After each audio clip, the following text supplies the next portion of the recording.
Stanley Ho had a very good war in Macau. When Stanley Ho Hung-sun, the man who made Macau a global gambling mecca, died at age 98 this week, he was reportedly worth $14.9 billion. But before Ho made Macau, he had to make himself. Born in 1921, Ho hit hard times young when his father fled to Saigon after his business collapsed in the late 1920s, leaving that side of the family penniless. Not long after, World War II broke out. After the attack on Pearl Harbor on December 7, 1941, Britain and America declared war on Japan. The Japanese army invaded the British colony of Hong Kong where, despite fierce resistance, the city fell on Christmas Day. Ho, who had worked as an air raid warden, threw away his uniform for fear of being executed as Hong Kong21 came under Japanese domination, he recalled in Jill McGivering's book, Macao Remembers. But unlike the thousands who died from starvation in battle or at the hands of the Japanese, Ho had options. His great-uncle was Sir Robert Hodung, the rich Eurasian comprador, who was the first Chinese man to live on Hong Kong's Peak, a wealthy district where only Westerners had been allowed to reside. By the 1940s, Sir Robert was living in Macau and invited Ho, then 20 years old, to join him in the Portuguese colony, where a wealth of opportunity awaited.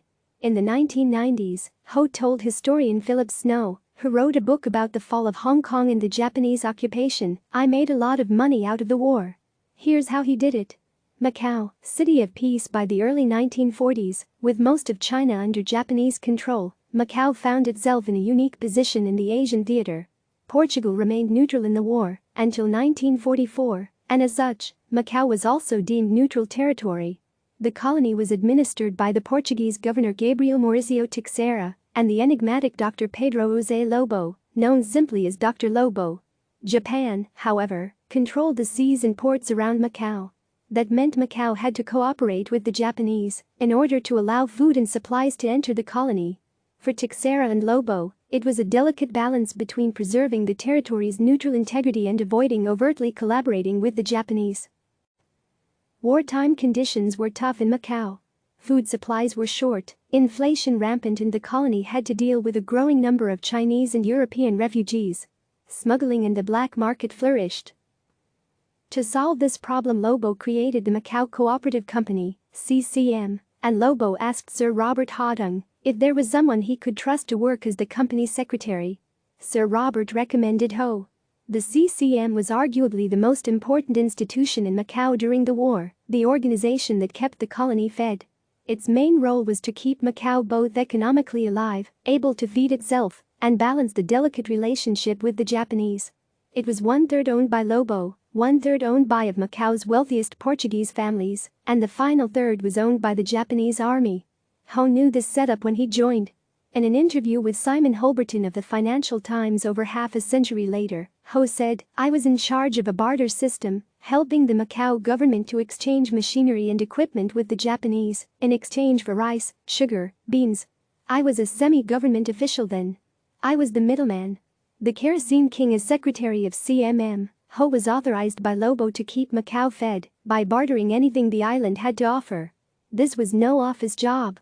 Ho had to regularly travel by boat with the payments to receive the goods and get them back to Macau. His job involved playing off the Portuguese authorities, the Japanese military, triads gangs, and the various factions of China. In his memoirs, Ho recalled that his first and most urgent task was to learn Portuguese and Japanese because his job was to barter between the two. There is an element of daring to Ho's life in wartime Macau. Sailing rice, vegetables, beans, flour, sugar and other supplies between French Indochina and Macau, along the southern Chinese coast, and around Hainan Island, meant avoiding pirate gangs who would take your gold on the outbound voyage and your supplies on the inbound. Nationalist Chinese or communist guerrillas were equally keen to secure the supplies or cash for themselves, and many saw the CCM's activities as collaboration with the enemy.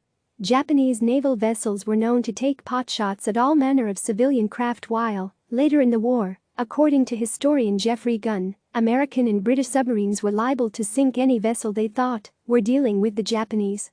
Around this time, Ho opened a kerosene factory when public fuel supplies were running low, according to Joe Studwell, who conducted many interviews with Ho family associates for his book Asian Godfathers. Towards the end of the war, America, concerned that Japan would completely take over Macau and use it as a base to defend southern China and Hong Kong, bombed Macau's gasoline terminal in early 1945 to deny the supply to the Japanese Navy and Air Force. The attack, wiping out Macau's only other source of kerosene, inadvertently made Ho both essential to the continued functioning of Macau and extremely rich. Controversy after the war, Ho faced criticism that he had collaborated with the Japanese. But Macau's wartime neutrality was always subject to Japanese influence, especially after the fall of Hong Kong. And in 1943, when Tokyo demanded the installation of Japanese advisors to oversee Macau, a virtual Japanese protectorate was created on the island. Contact was unavoidable. Ho claimed he gave Colonel Sawa, head of the Japanese military secret police in Macau, English lessons. China's nationalist government, however, which had vociferously fought Tokyo since 1937, considered Ho and CMM's business transactions treacherous and supportive of Japan's war on China. Chinese officials attempted to arrest Ho for collaboration, but, according to his own account of the attempt, the Portuguese colonial police protected him. By late 1945, Ho was too entrenched, too important to Macau's economy for the Portuguese administration to hand him over to China. In his defense, Ho wrote that when he asked why he should work with the Japanese given their treatment of the Chinese, and claimed he was told that it was an order of the Portuguese government and that without food the Macau people will starve. After the war, by the end of World War II in 1945, Stanley Ho had gained four vital things. Firstly, he cemented a lifelong relationship with Lobo, Macau's great unofficial boss.